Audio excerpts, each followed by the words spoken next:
حضرت عبداللہ بن عمر بن خطاب رضی اللہ تعالیٰ عنہما فرماتے ہیں کہ میں نے رسول اللہ صلی اللہ علیہ وسلم کو ارشاد فرماتے ہوئے سنا کہ سابقہ امت میں 3 آدمی تھے۔ وہ ایک دفعہ کہیں جا رہے تھے کہ دوران سفر ان کو ایک غار میں رات گزارنا پڑی۔ چنانچہ وہ تینوں ایک غار کے اندر داخل ہو گئے۔ تھوڑی ہی دیر کے بعد پہاڑ سے ایک بڑا پتھر سرکا اور اس نے آ کر غار کا منہ بند کر دیا۔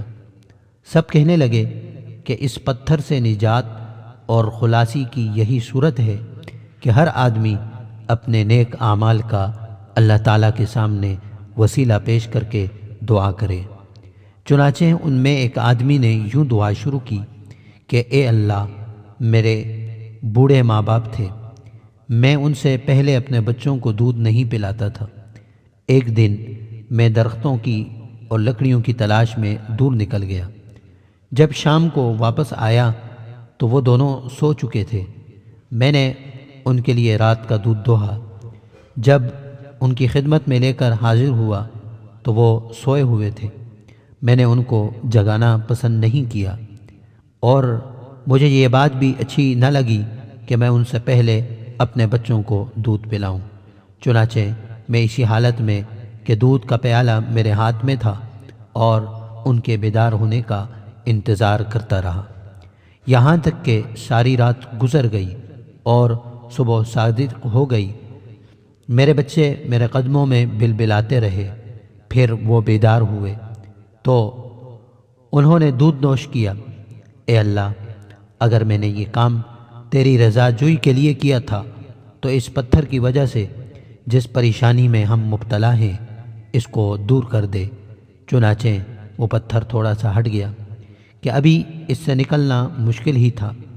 پھر دوسرے شخص نے دعا کی، اے اللہ، میری ایک چچا زاد بہن تھی، وہ مجھے بہت پسند تھی۔ ایک روایت میں یہ الفاظ آتے ہیں کہ میں اس سے اس قدر محبت کرتا تھا جس قدر کوئی مرد کسی عورت سے کرتا ہے، بلکہ اس سے بھی کہیں زیادہ۔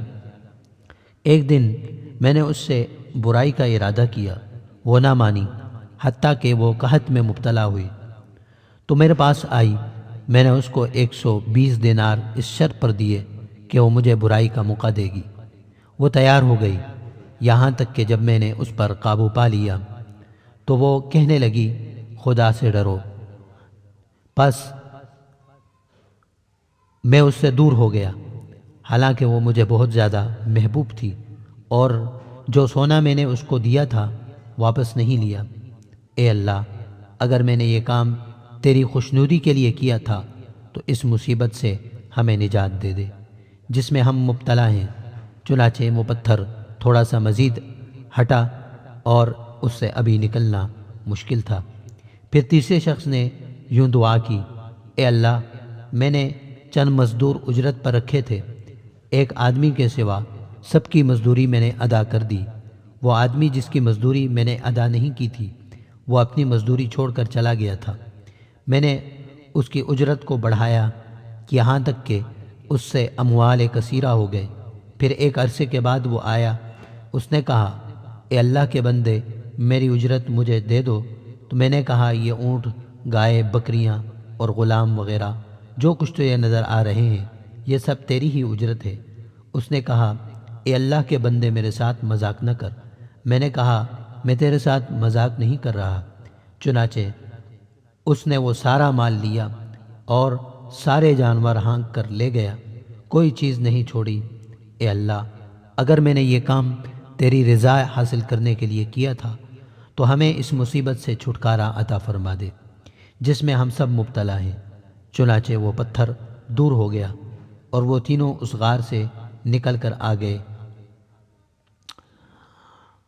محترم دوستو، معلوم ہوا کہ مصائب و مشکلات کے پیش آنے پر اللہ تعالیٰ سے دعا کرنی چاہیے، اور یہ تعمیل حکم بھی ہے، جیسا کہ ارشاد باری تعالیٰ ہے، وَقَالَ رَبُّكُمُ ادْعُونِي أَسْتَجِبْ لَكُمْ، یعنی تمہارے پروردگار نے فرمایا ہے کہ تم مجھ سے دعا کیا کرو، میں تمہاری دعا قبول کروں گا۔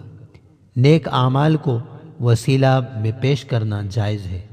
کرب و مبتلا سے نجات حاصل کرنے میں بندے کے تقوی کو بڑا دخل ہوتا ہے، جیسا کہ فرمایا وَمَن يَتَّقِ اللَّهَ يَجْعَل لَّهُ مَخْرَجًا، یعنی جو شخص تقوی اختیار کرتا ہے، اللہ تعالیٰ سے ڈرتا ہے، اللہ تعالیٰ مصائب سے نکالنے کی کوئی نہ کوئی تدبیر اور راہ بنا دیتے ہیں۔ اس حدیث سے والدین کے ساتھ حسن سلوک اور ان کی خدمت گزاری کی فضیلت بھی معلوم ہوتی ہے، نیز معلوم ہوا کہ ان کو دوسروں پر ترجیح دینا باعث فضیلت کا کام ہے۔